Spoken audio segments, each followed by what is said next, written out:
Hello, everyone. I'm going to demonstrate how to use Excel to calculate some of the measures of central tendency that are discussed in chapters 3 and 4. So I have a list of ages up here in column A. Assume that we just ask people randomly what their ages are as they're walking into a Walmart.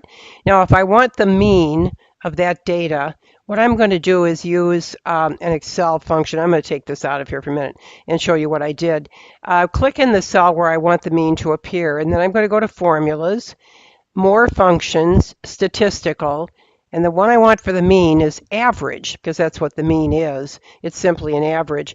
Now, notice that there is a value populated in number 1, but I want to override that because what I want is A2 through A22. So I'm just going to drag the mouse and notice that fills in and it's correct, so I'll click OK. And there I can see that the mean age is 43.4 years old. All right, another measure of central tendency that we might want is the median. And in order to find the median, the easiest way to do that is just select the data, highlight that whole column, come up here to Data, and say that you would like to sort the data. Okay, A through Z, descending, and notice that it does sort. So now we have 13 at the top, ranging all the way up to 89, which is the highest. The median, remember, will be the middle age. So what do I have here? 21 scores. So the 10th score then should be the middle, right? The 10th score, wait, the 10th score would be this one, right? 3, 4, 5, 6, 7, 8, 9. And I have 5. No, it's this one actually. It's that one. There's the 10th score. 34. So the median then is going to be 34, and I'll just fill that in.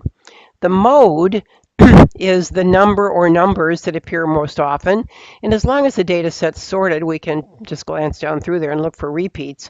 I see 2 23s, 2 34s, 2 45s, and 2 89s. And so what we have here is a data set that has 4 modes. So we're not going to specify a mode. We're going to say it's questionable. I'll just put a question mark up there. There often will not be a mode because you have a situation like this. The range of the data, on the other hand, is going to be the largest minus the smallest. So I can just type in a formula here. Formulas have to start with an equal sign. And I'm going to say equal that cell minus this cell. Notice how I'm just clicking on them. And notice how the formula fills in. Press the Enter key, and I see that the range is 76. Variance, we're going to use a formula for. So I'll go to Formulas again, More Functions, Statistical, and I'm going to come down here. Most of these formula names, sound just like the name of the function. So I'm looking for variance. And you'll see there are 4 vars there.